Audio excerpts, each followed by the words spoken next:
Greetings,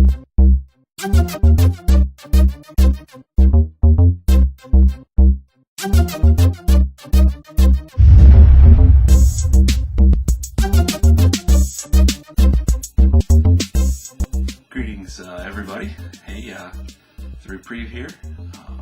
I've taken a little hiatus from YouTube for a while, about almost 2 weeks, which time I have driven across the country, spent a lot of time with my family, spent a lot of time in deep thought, basically.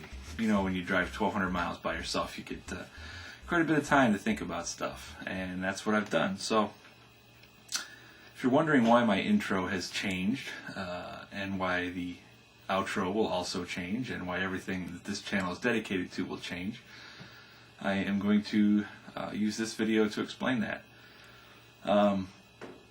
I've recently had basically a revelation that, I don't know, I've listened to a lot of people and a lot of videos, and a lot of things have changed in me, and I'm going to have to, right now, I guess the only way to do this is just to say it, I'm coming out of the closet as an atheist today. I think my belief in God was all in my mind, and,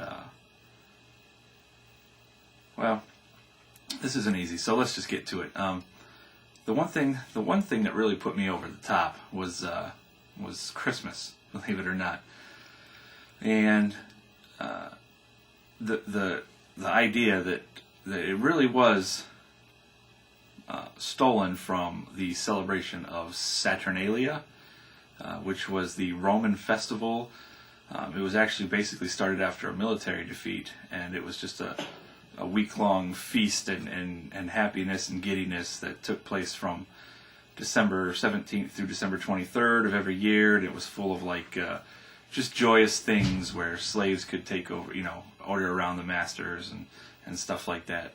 And well, yeah, I know Christmas is December 25th, but this was the 17th through the 23rd, and basically you Christians, you stole that from Saturnalia when it became cool to you know, worship Christ. No, I know it's different dates and different meanings behind it, but it was the same time of year. I mean, if you ever read your Bible, you would know that Jesus was really born in October, March, February, mid-September. Well, okay, he was born sometime but in the year, but it definitely was not December. Okay, whatever you say, it definitely was not September. And what do you mean, what are the similarities to Christmas and Saturnalia? I mean, it was a week-long feast. You guys feast at Christmas time. I mean, the similarities are obvious. Okay, all right, smarty pants, we'll explain the Christmas tree then. Yeah, right, exactly. You have no explanation for it. But if it's from, well, it's just a tradition that was kind of born in Germany from Christians, but really, there's nothing about that in the Bible, and you guys aren't allowed to do anything that's outside of the Bible, remember? See, what you have to remember is that we atheists have something on our side that you don't have, and that's science and research, and, yeah, science is constantly correcting itself when it's wrong. That's why I know that I'm not wrong, because if I was wrong, it would have corrected me by now. Well, even if it does, then it's still science is right. There's no God. There can't be a God. There's no evidence for God. You can't use the creation as evidence for the Creator. It just doesn't work that way. I mean, that would be like saying I'm using my F-150 as proof that there's a company called Ford. That's not how it works. That's not science. Well, these things are peer-reviewed. When they make statements and claims, other atheistic liberals review it to make sure it's kosher. That's how it works for us. Well, all right, let's just cut right down to the brass tacks. All right, you are only a Christian because you're afraid of death. No, it's true. It's true. You're just afraid to die.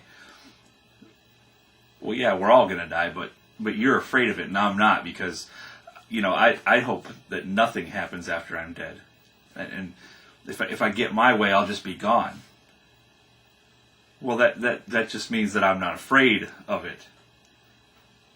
Well, no, if I deny that there's a hell, that means I'm not afraid of a hell. If you accept that there is a hell, then obviously you fear it.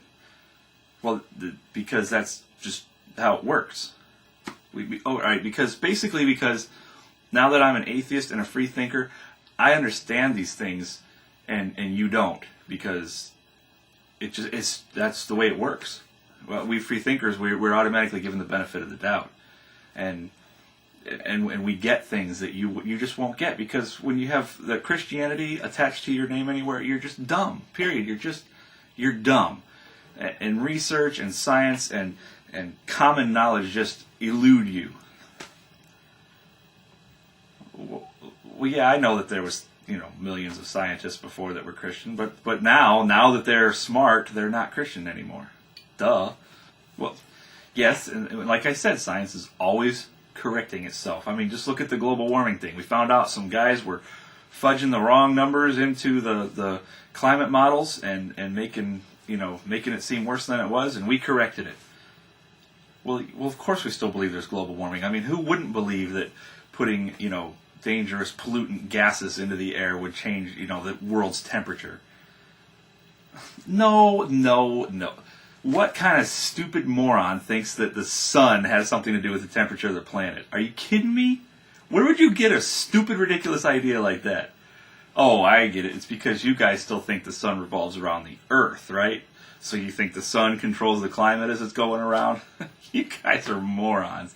I can't believe I ever subscribed to your belief system. It's unbelievable. I mean, think about it. You guys basically believe in unicorns. The belief in a God is the same thing as believing in unicorns. You have as much evidence for it. And dragons. I mean, the Bible even says there was dragons. Well, no, I know that dinosaurs wasn't a term made up till the 1800s, but